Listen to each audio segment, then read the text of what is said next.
बहुत समय पहले की बात है। सोनापुर नामक गांव में माया अपने माता पिता के साथ रहती थी। माया बहुत ही अच्छे स्वभाव की लड़की थी। वह बहुत गरीब परिवार से थी, लेकिन फिर भी हमेशा उसके पास जो भी कुछ होता उससे दूसरों की मदद क्या करती थी। उसी गांव में एक सपना नाम की लड़की थी। वह अमीर तो बहुत थी, लेकिन कभी किसी की कोई मदद नहीं किया करती थी। एक दिन माया स्कूल से आते समय एक बूढ़ी औरत को अपना लंच खिला रही थी। तभी वहाँ पर सपना लड़कियों के साथ खड़ी होकर माया का बहुत मजाक उड़ाती है। देखो देखो, यह माया गरीब कैसे इस बुढ़िया को अपना खाना खिला रही है। खुद को तो 2 समय का खाना मिलता नहीं है और इस बुढ़िया को खाना खिला रही है। मैं तो कभी अपनी किसी को एक चीज ना दूं और ये गरीब होकर कैसे अपना खाना बांट रही है। यह तो बिल्कुल पागल है, पागल। हाँ सपना, तुम बिल्कुल ठीक कह रही हो। पता नहीं यह गरीब दूसरों को अपनी चीज क्यों बांटती है, इसे क्या खुशी मिलती है। खुद तो इतनी गरीब है कि स्कूल को एक अच्छी यूनिफॉर्म पहनकर भी नहीं आ सकती। जूते तो देखो कैसे फटे हुए हैं और तुम तो कितनी अमीर हो, फिर भी तुम किसी को कुछ भी नहीं देती।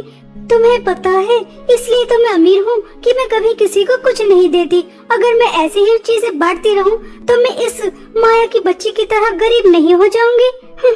ऐसा कहकर वह लड़कियाँ सपना के साथ मिलकर माया का बहुत मजाक उड़ा रही थी। जब बहुत देर हो जाती है तब माया उनके पास आती है और उनसे कहती है, तुम सब मिलकर मेरा मजाक तो उड़ा रही हो, लेकिन तुम्हें शायद इस बात का अंदाजा नहीं होगा कि वह बूढ़ी अम्मा कितने दिन से भूखी थी।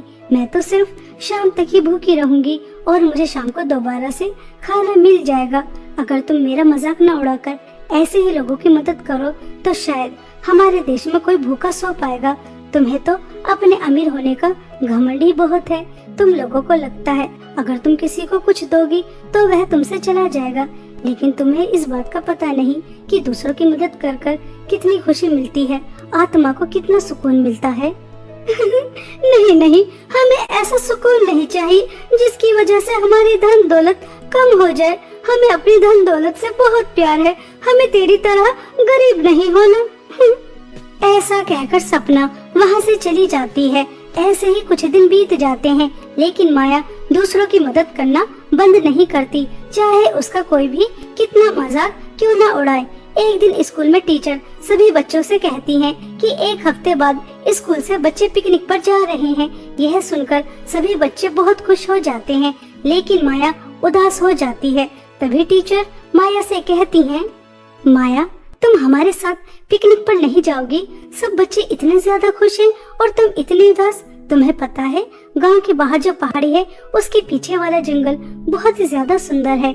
हम वहां जा रहे हैं, सब बहुत एंजॉय करेंगे। तुम्हें भी हमारे साथ चलना चाहिए। क्या टीचर, आप भी किससे कह रही हैं? वह गरीब और फटीचर है, आपको पता नहीं इसके माता पिता स्कूल की फीस भी किस्तों में जमा करते हैं।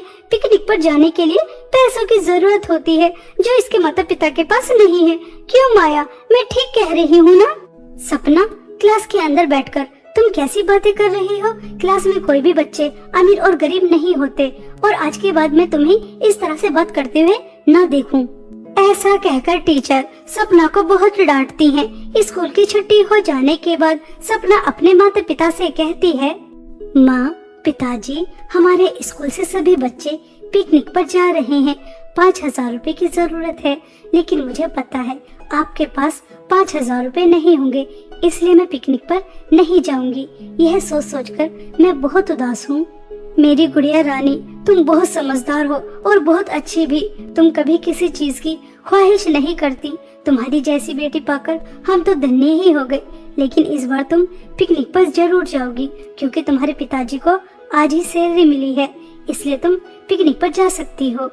अपनी माँ की बातें सुनकर माया बहुत ज्यादा खुश हो जाती है। ऐसे ही 1 हफ्ता बीत जाता है और सभी बच्चे पिकनिक पर चले जाते हैं।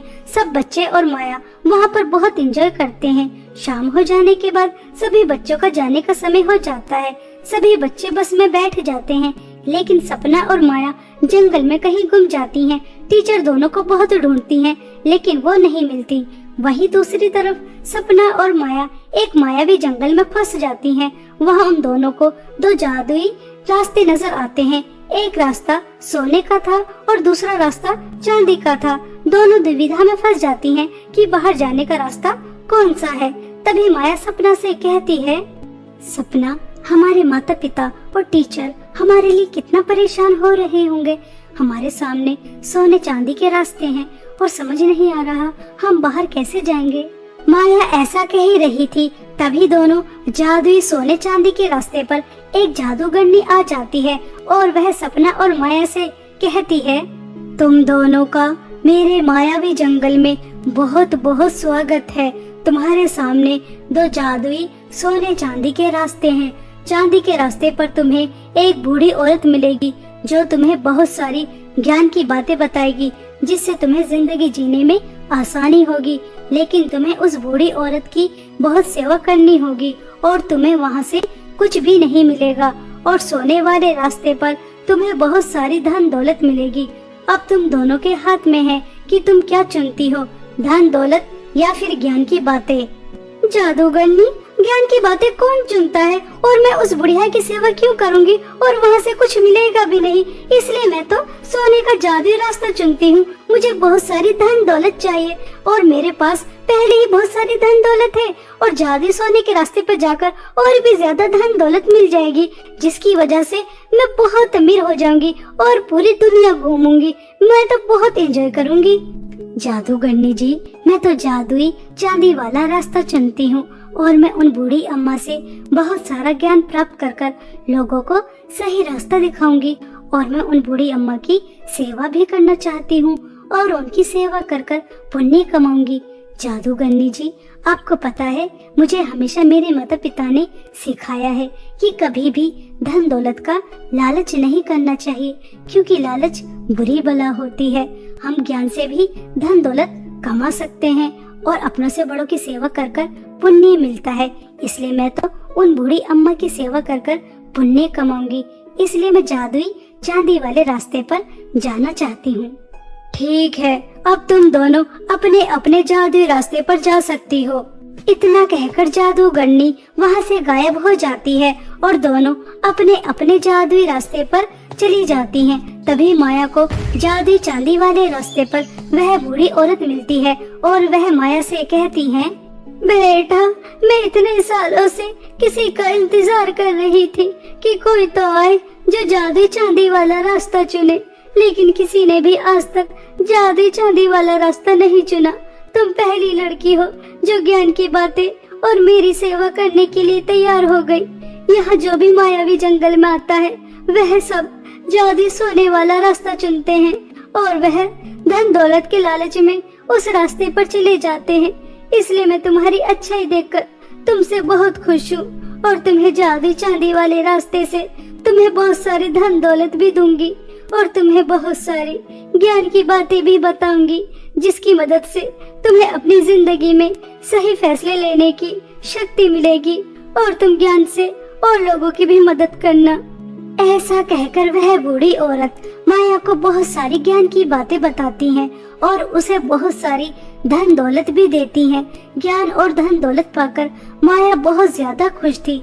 वहीं दूसरी तरफ सपना जादुई सोने वाले रास्ते पर चलकर धन दौलत की तलाश कर रही थी, लेकिन वहाँ पर कुछ भी नहीं होता, बल्कि वहाँ पर एक चुड़ैल आ जाती है और वह चुड़ैल सपना से कहती है, तुमने जादुई सोने का रास्ता चुना है, तुमने धन दौलत का लालच किया है। तुम्हें पता होना चाहिए लालच बुरी बला होती है और तुम अपने लालच में बुरी तरह से फंस चुकी हो, इसलिए तुम्हें यहाँ पर कैद किया जाता है। अब तुम मेरी कैद से बचकर कहीं नहीं जा सकती। अब मैं तुम्हारी बलि चढ़ाऊंगी।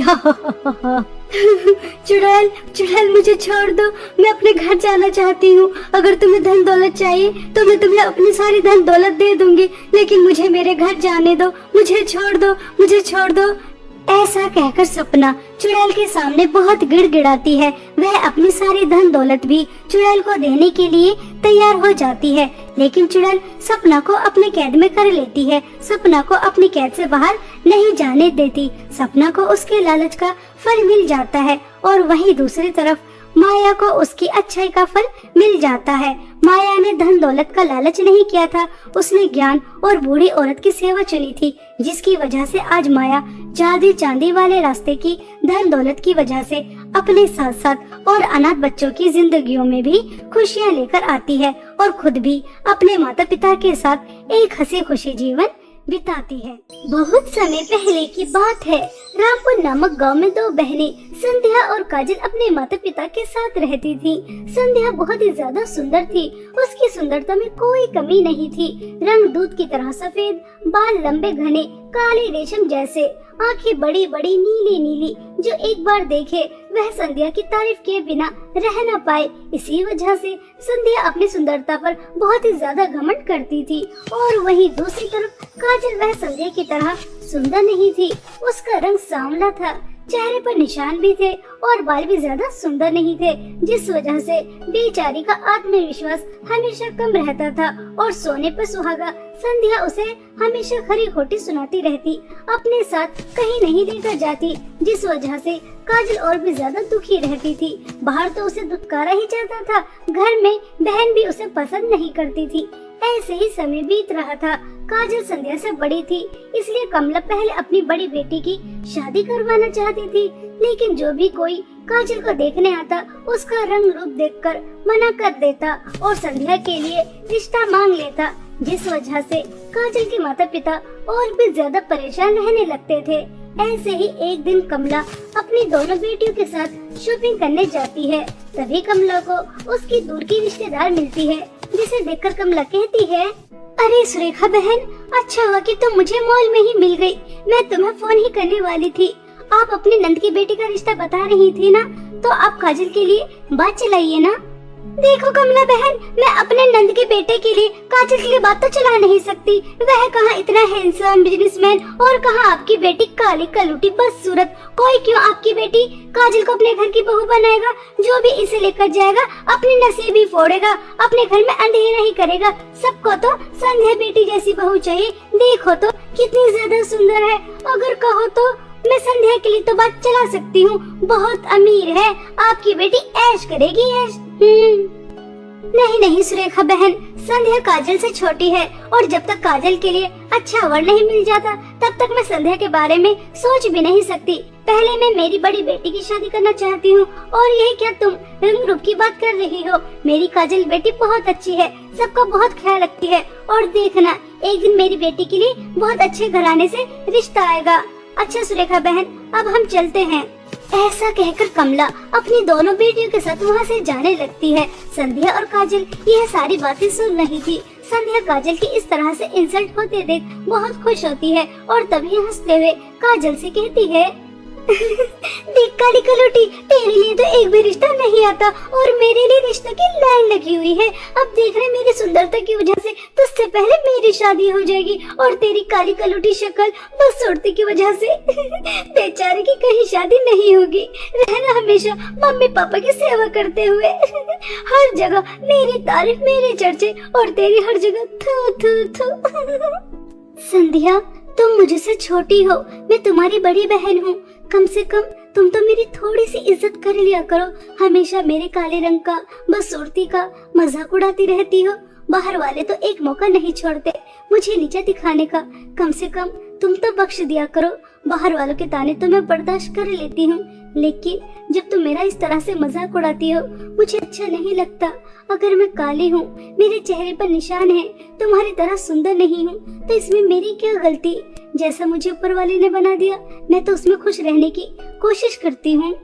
अब देख, तू काली कलौटी बदसूरत है तो तेरा मजाक तो बना ही जाएगा। मैं सुंदर हूँ तो मेरी तारीफ होती है। अब काले को काला नहीं कहा जाएगा तो क्या गोरा कहा जाएगा? भाई, मुझसे तो ये उम्मीद मत करना कि मैं तुझसे प्यार करूंगी, तुझसे प्यार से बातें करूंगी, क्योंकि तेरी वजह से मेरी बहुत इंसल्ट होती है। सब मेरा बहुत मजाक उड़ाते हैं। देखो देखो, वो आ रही है काली कलौटी की बहन। इस वजह से मैं तुझसे बिल्कुल भी प्यार नहीं करती। संध्या की यह बातें सुनकर बेचारी काजल का दिल टूट जाता है और उसकी आंखों से आंसू टप टप बहने शुरू हो जाते हैं। ऐसे ही 2 दिन बीत जाते हैं। तभी संध्या अपनी माँ से कहती है, मम्मी, सुरेखा आंटी ने जो रिश्ता बताया आप उसके बारे में सोच नहीं रही। वह बता रही थी अमित बहुत ज्यादा अमीर है, आप उससे मेरी शादी की बात चलाइए ना। मैं तो बहुत खुश हूँ, शॉपिंग करने के लिए मिलेगी सुंदर सुंदर लहंगे, ड्रेस, सैंडल, मेकअप, न जाने क्या क्या। मैं बहुत ज्यादा एक्साइटेड हूँ। नहीं नहीं संध्या बेटा, काजल से पहले मैं तुम्हारी शादी नहीं करूंगी। वह तुम्हारी बड़ी बहन है। अगर काजल से पहले तुम्हारी शादी करूंगी तो लोग क्या कहेंगे? बड़ी बेटी घर में बैठी है और छोटी बेटी की शादी कर दी। पहले ही काजल के रिश्ते नहीं आ रहे और तुम्हारी शादी के बाद और नहीं आएंगे, इसलिए पहले काजल की शादी, उसके बाद तुम्हारी। ठीक है बेटा? क्या मम्मी, अगर इस काली कलोटी की कभी शादी नहीं होगी तो आप मेरी शादी नहीं करेंगी? मैं हमेशा घर में ही बैठी रहूंगी। इस काली कलोटी बस सूरत को तो देखो, आपको लगता है इसे देखकर कोई भी शादी करेगा? इसका मतलब मैं भी यही सोच लूं कि मेरी शादी कभी नहीं होगी, क्योंकि इस काली कलोटी बस सूरत की तो शादी कहीं होने से रही। मम्मी, मैं आपसे अभी भी कह रही हूँ, सोच लीजिए, इस काली कलोटी से पहले मेरी शादी कर दीजिए, कहीं अच्छा रिश्ता हाथ से न निकल जाए। संध्या की यह बातें सुनकर कमला आग बबूला हो जाती है और वह संध्या को जोर से थप्पड़ मारकर कहती है, संध्या, क्या मैंने तुम्हें यही संस्कार दिए हैं कि तुम अपनी बड़ी बहन का इस तरह से मजाक उड़ाओ, उसकी इंसल्ट करो? वह अच्छी है, तुम्हारी बातों का बुरा नहीं मानती, तो तुम कुछ भी कहती रहोगी। इसका हरगिज ये तो मतलब नहीं कि तुम हमेशा उसका मजाक बनाती रहो। संध्या, लगता है तुम्हें अभी पता ही नहीं है कि इंसान की सुंदरता ही सब कुछ नहीं होती, उसका दिल भी सुंदर होना चाहिए। लेकिन तुम्हारा दिल तो बिल्कुल काला है, सिर्फ अपने बारे में सोचती हो, अपनी बहन के बारे में बिल्कुल नहीं सोचती। चलो अभी काजल से माफी मांगो। अपनी माँ के कहने पर संध्या काजल से माफी तो मांग लेती है, लेकिन वह अंदर ही अंदर बहुत ज्यादा गुस्सा करती है।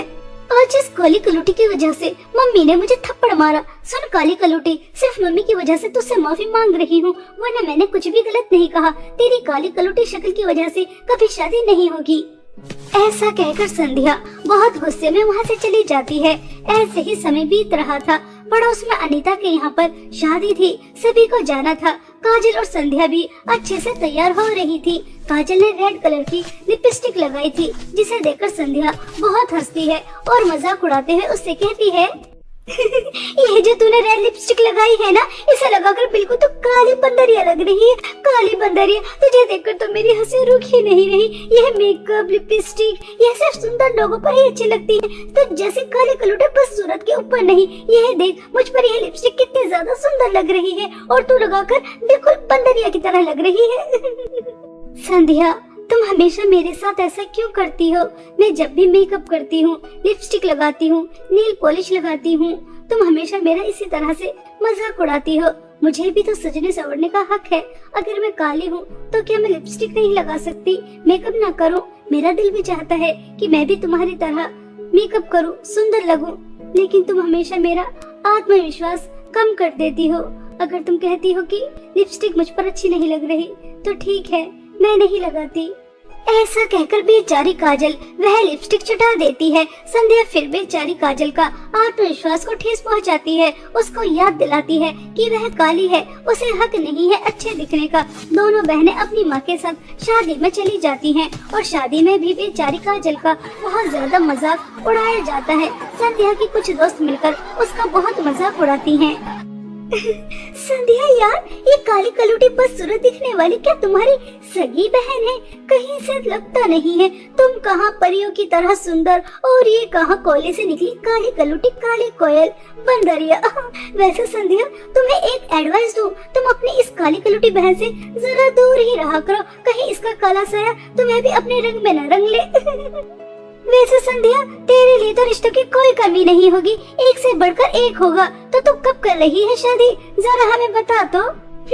जब तक मनहूस साया इसका हमारे घर पर रहेगा तब तक मेरी शादी तो होने से रही। पता नहीं अपनी काली कलूटी शक्ल लेकर कहीं मर क्यों नहीं जाती। मर जाए तो बेहतर ही रहेगा, मम्मी पापा को भी सुकून मिलेगा। इसकी वजह से 24 घंटे टेंशन में रहते हैं और इसकी मनहूस साया की वजह से मेरी भी शादी कहीं नहीं हो रही। इस तरह से संध्या अपने दोस्तों के साथ मिलकर काजल का मजाक उड़ा रही थी, उसे भला बुरा कह रही थी। यह सब सुनकर काजल से बर्दाश्त नहीं होता और वह शादी छोड़कर बाहर आ जाती है और बहुत ज्यादा फूट फूट कर रोती है। संध्या बिल्कुल सही कह रही है। मेरी वजह से मम्मी पापा कितने ज्यादा परेशान हैं, हमेशा दुखी रहते हैं कि उनकी बड़ी बेटी की कहीं शादी नहीं हो रही। हर कोई मेरा रंग देखकर मुझे रिजेक्ट करके चला जाता है और मेरी वजह से मम्मी पापा संध्या की भी शादी नहीं कर रहे। संध्या ने सही कहा, मुझे मर ही जाना चाहिए। मैं मर जाऊंगी तो सारी परेशानी दूर हो जाएंगी। ना मैं रहूंगी और ना ही मेरा वजूद और ना ही कोई मेरे रंग रूप का मजाक उड़ाएगा और ना ही मम्मी पापा टेंशन में आएंगे। संध्या भी खुश रहेगी। अगर मेरे मरने से सबको खुशी मिलती है तो इससे बेहतर क्या है? मुझे मर ही जाना चाहिए, यही ठीक रहेगा।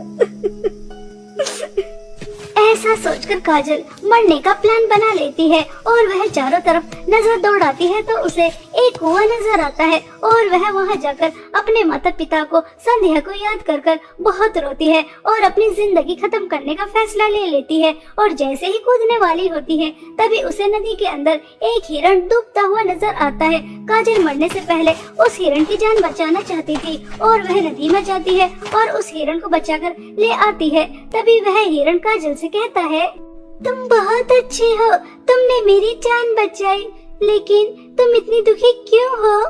हिरण के इतना कहते ही काजल उसे अपनी आप बीती बताती है, जिसे सुनकर हिरण काजल से कहता है, अरे काजल, तुम्हें दुखी होने की क्या जरूरत है? मैं तुम्हें जादुई सोने और चांदी के लिपस्टिक के कुएं के बारे में बताता हूँ। यह सामने वाला कुआं है, तुम्हें नजर आ रहा है? यह जादुई सोने और चांदी के लिपस्टिक का कुआं है। तुम वहाँ जाकर खड़ी हो जाओ और अपनी आंखें बंद कर कर 3 बार ये कहना, ये जादुई सोने और चांदी के लिपस्टिक के कुएं, मुझे तुम्हारी जादुई लिपस्टिक की जरूरत है। हिरण की बातें सुनकर काजल खुश हो जाती है और वह जादुई सोने और चांदी की लिपस्टिक के कुएं के पास जाती है और वहां जाकर अपनी आंखें बंद करती है और जैसा कि हिरण ने कहा था वैसा ही करती है।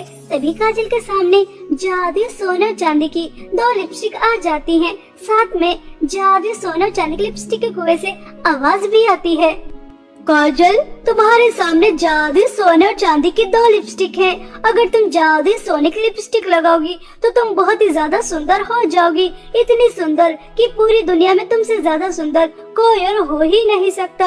और अगर तुम जादुई चांदी की लिपस्टिक लगाओगी तो तुम्हें सुंदरता नहीं मिलेगी, बल्कि तुम मेरे कुएं के अंदर आ जाओगी और यहाँ पर लोगों को तुम्हारी सेवा की जरूरत है। मेरी दुनिया में एक सच्चे दिल और अच्छी लड़की की जरूरत है जो उन लोगों की सेवा कर कर उनकी जान बचा सकती है। अब तुम्हारे हाथ में है कि तुम्हें सुंदरता चाहिए या फिर अपनी सेवा से मेरी दुनिया के लोगों की जान बचाना चाहती हो। जादुई सोने चांदी के लिपस्टिक के कुएं, मुझे सुंदरता की बहुत ज्यादा जरूरत है। मेरे रंग रूप का सब बहुत मजाक उड़ाते हैं, इसलिए मैं अपने आप को खत्म करने यहाँ आई थी। लेकिन अब मैं ऐसा नहीं करूँगी। मैं आपकी दुनिया में आकर आपके लोगों की सेवा करूँगी। अगर मेरी वजह से लोगों की जिंदगी बच जाती है तो इससे अच्छी बात क्या हो सकती है। मैं जादुई चांदी की लिपस्टिक लगाकर आपकी दुनिया में आ रही हूँ। ऐसा कहकर काजल जादुई चांदी की लिपस्टिक लगा लेती है और जैसे ही काजल जादुई चांदी की लिपस्टिक लगाती है तो वह बहुत ही ज्यादा सुंदर हो जाती है। तभी कुएं से आवाज आती है, मैं तो बस तुम्हारी परीक्षा ले रहा था और तुम अपनी परीक्षा में पास हो चुकी हो। तुम बहुत अच्छी हो।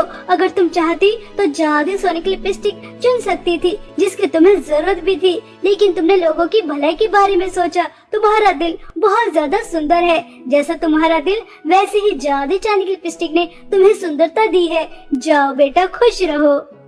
काजल कुएं की बातें सुनकर खुश हो जाती है और जादुई चांदी की लिपस्टिक लेकर घर आ जाती है। काजल को इतना ज्यादा सुंदर देखकर संध्या के होश उड़ जाते हैं। काजल अपनी माँ और संध्या को जादुई सोने और चांदी की लिपस्टिक के कुएं के बारे में बताती है, जिसे सुनकर कमला तो बहुत ज्यादा खुश हो जाती है और संध्या मन ही मन में सोचती है, ये काजल की बच्ची तो मुझसे भी ज्यादा सुंदर हो गई। अब तो चारों तरफ बस इसकी ही सुंदरता के चर्चे होंगे। जब ये काली कलूटी जादुई चांदी की लिपस्टिक लगाकर इतनी ज्यादा सुंदर हो सकती है, अगर मैं जादुई सोने और चांदी की लिपस्टिक के कुएं के पास जाऊं और जादुई सोने की लिपस्टिक लगाऊं तो न जाने में कितनी ज्यादा सुंदर हो जाऊंगी। हाँ, यही ठीक रहेगा।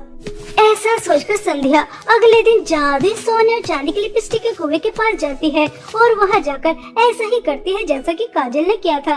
तभी संध्या के सामने भी यही सवाल पूछे जाते हैं। संध्या तो लालची थी, इसलिए वह जादुई सोने की लिपस्टिक चुनती है, जिसे लगाते ही वह बहुत ही ज्यादा बदसूरत हो जाती है। संध्या जोर जोर से रोती है और संध्या के लाख मिन्नतों के बाद भी जादुई सोने और चांदी की लिपस्टिक का कुआं उसे पहले की तरह सुंदर नहीं करता। इस तरह संध्या को उसके लालच की सजा बहुत अच्छी तरह मिल जाती है। और वहीं दूसरी तरफ काजल के अच्छे स्वभाव, नेक दिल की वजह से उसके पास जादुई चांदी की लिपस्टिक थी, जिसकी वजह से वह एक हंसी खुशी जीवन बिताती है और उसकी शादी भी एक बहुत अच्छे बड़े घराने में हो जाती है।